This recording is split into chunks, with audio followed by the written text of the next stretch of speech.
కమలాకర్ కోపంతో రగిలిపోతూ, కేదార్ ఈ ఇంటి మనిషి అయ్యుండాలంటే, ఇంట్లో ఉండాలంటే కేదార్ని నేను దత్తత తీసుకుంటాను.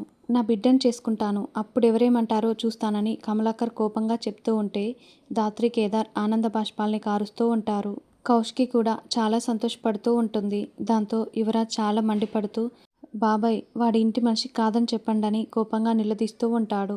వాడు ఈ ఇంటి మనిషే, ఇదే నిజం అని కమలాకర్ చెప్పగానే యువరాజ్ చాలా కోపంగా కిచెన్లోకి వెళ్తాడు. అబ్బుడా ఇక్కడికని వైజయంతి, నిషి ఇద్దరూ కంగారు పడుతూ ఉంటారు. యువరాజ్ ఒక కత్తిని తీసుకొచ్చి, బాబాయ్ ఈరోజు తేలిపోవాలని కత్తి చూపిస్తూ ఉంటాడు. వెంటనే కేదార్ యువరాజ్ కాలర్ పట్టుకొని, బాబాయ్ని చంపుతానని అంటావురా, నీకెంత ధైర్యం? ఇంతకి తెగిస్తావా అని కేదార్ యువరాజ్ కాలర్ పట్టుకొని నిలదీస్తూ ఉంటే, ఫస్ట్ నిన్ను చంపేస్తాన్రా అంటూ యువరాజ్ ముందు వెనుక ఆలోచించకుండా కేదార్ని పొడిచి పడేస్తాడు. దాంతో కేదార్కి గాయం అవ్వటంతో రక్తం చుక్కలన్నీ కింద కారుతూ ఉంటే అందరూ చాలా షాకింగ్గా చూస్తూ ఉంటారు. యువరాజ్ యువరాజ్ అని నిషి అరుస్తూ ఉండే లోపలనే యువరాజ్ కేదార్ని కత్తితో పొడిచేస్తాడు. ఇక ధాత్రి అయితే అలాగే షాక్లో ఉండిపోయి, కేదార్ కేదార్ అంటూ పరుగులు పెడుతూ కేదార్ దగ్గరికి వస్తుంది.